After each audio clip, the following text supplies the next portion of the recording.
Hi everyone, I'm Queen and welcome back to my channel.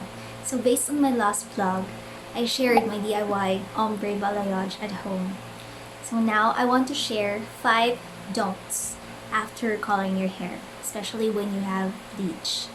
Well, honestly, I'm not following most of it because now my hair is getting brassier after a week because I'm using only normal shampoo.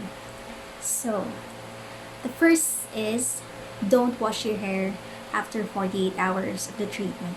So just like any other treatment, whenever you go to salon, they always advise you na don't um, wash your hair after 2 days. So that's one basic. Then second is, yes, don't use shampoo with sulfate. So these are the usual shampoo whenever we go to the market, when we buy in the market.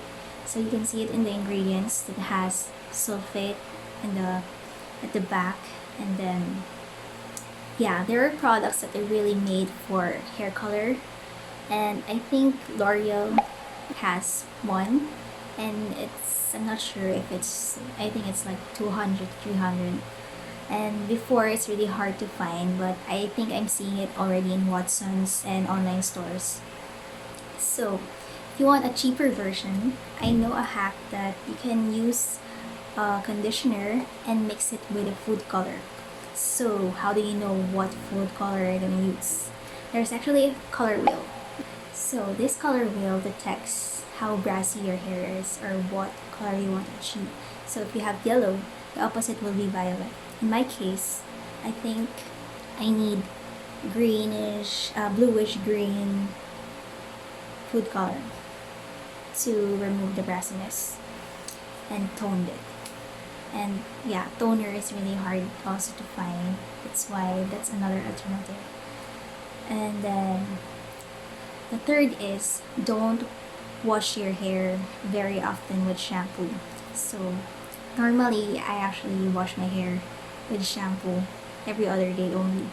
And if I really feel like it's really oily and it's really hot outside, especially here in Philippines, and then yes, but don't, if you really have a dry hair, I always use conditioner, especially on the tip. It's really, really dry now. And then the fourth is